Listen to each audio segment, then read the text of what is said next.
yang diakui sebagai wali kutub pada zamannya, yang memperoleh gelar sofistik atau pemuka ahli kebenaran.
Kitab beliau sendiri, yaitu kitab Lataiful Minan.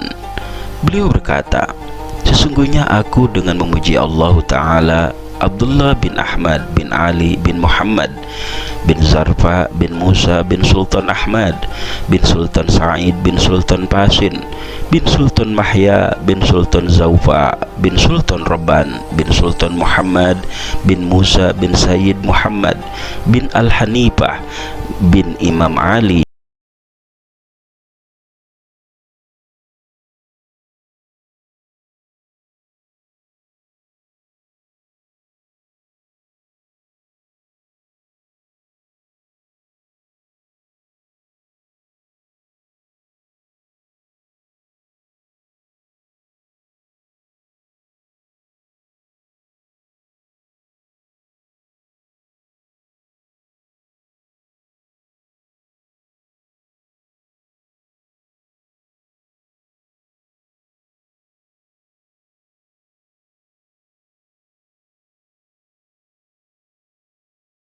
Imam An-Nawawi.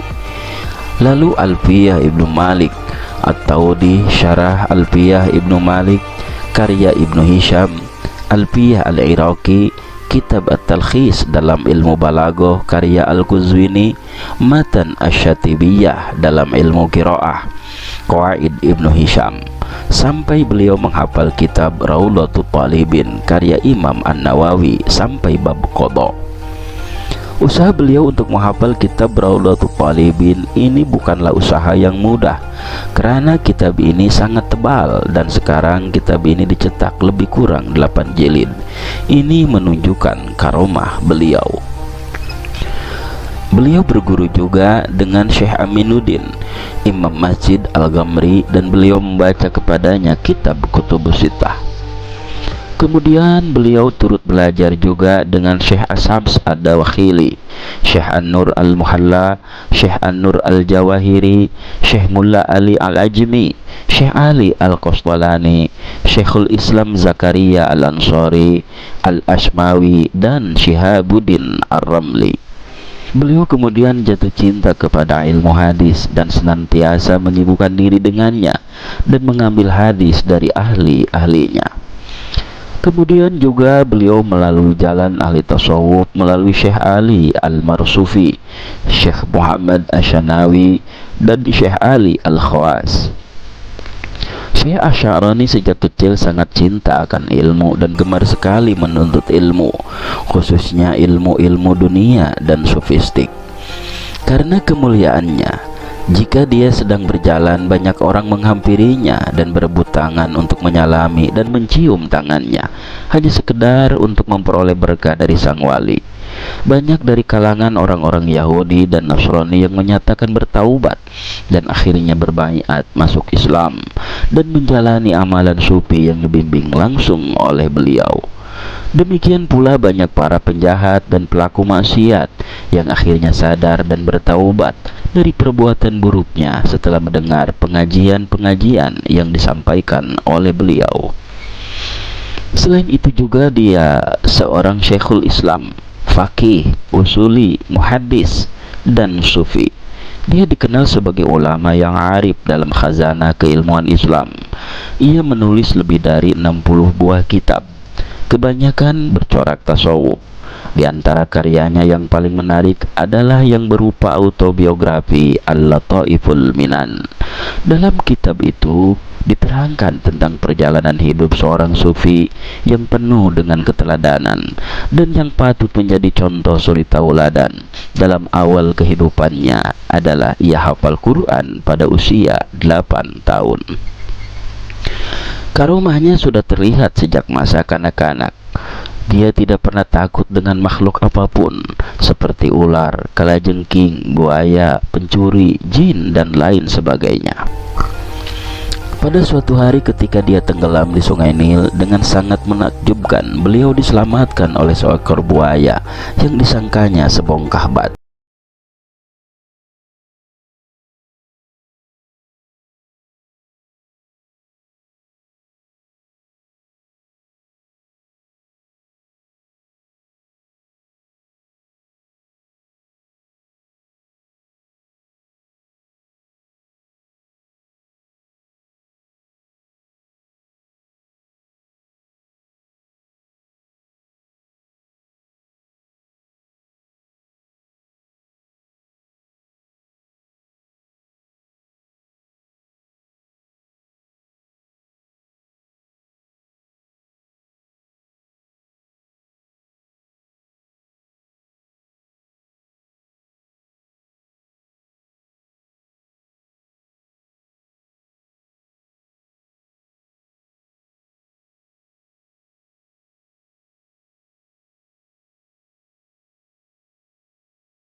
Dia pun, sehingga kerap keluar asap dari mulutnya, telinga, dan hidungnya.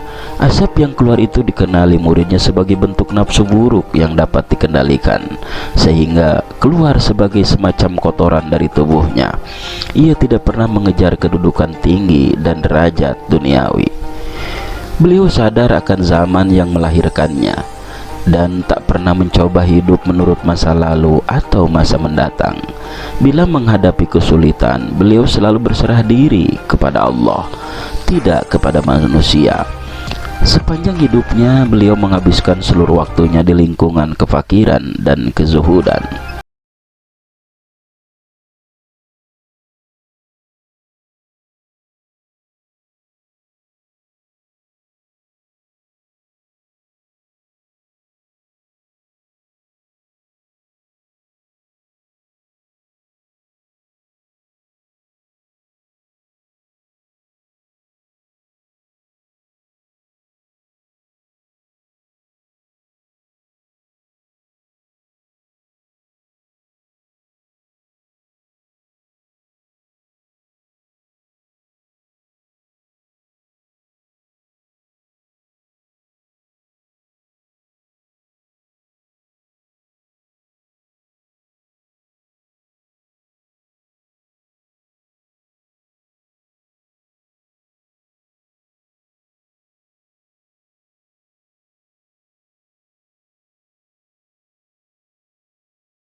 Otot-ototnya kian melemah.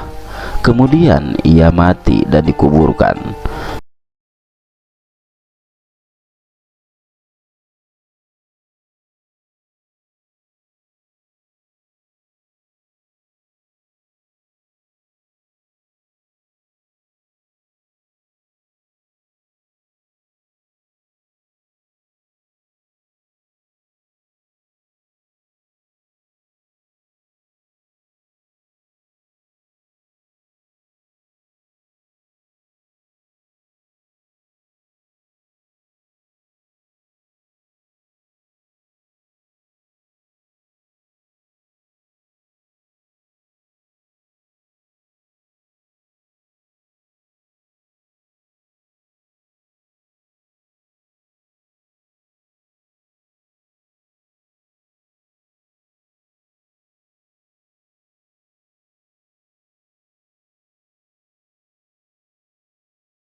Madarikus Salifin ila Rusumit Tarikil Arifin. Ke-10 yakni Lataiful Minan, dan yang ke-11 Mizanul Kubra, dan lain-lain. Masih banyak karya-karya beliau yang tidak bisa disebutkan satu persatu. Pesan beliau yang terkenal dan masyhur yakni perkataan beliau, di antaranya, jika engkau memperbanyak membaca sholawat dan salam kepada Nabi Sallallahu Alaihi Wasallam, maka terkadang engkau bisa mencapai makom musyahadah kepada Nabi Sallallahu Alaihi Wasallam.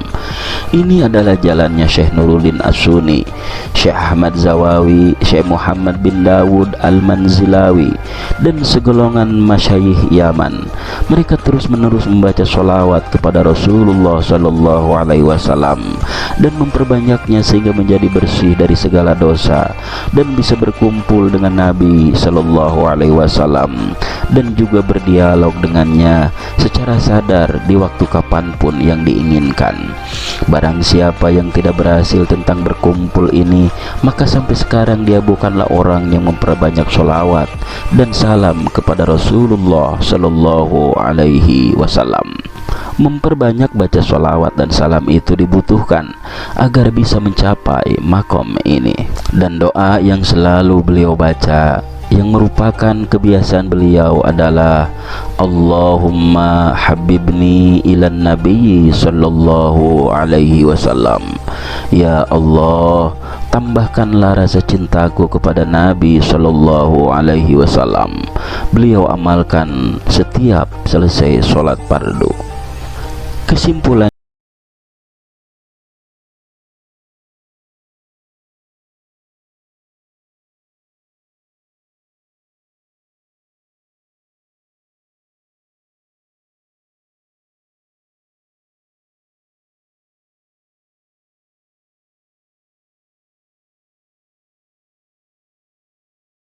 sangat mendalam.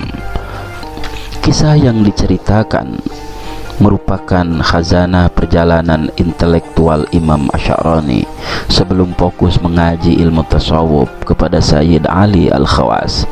Kisah ini menunjukkan bahwa tasawuf harus berlandaskan dan dibentengi dengan ilmu-ilmu yang lain. Wallahu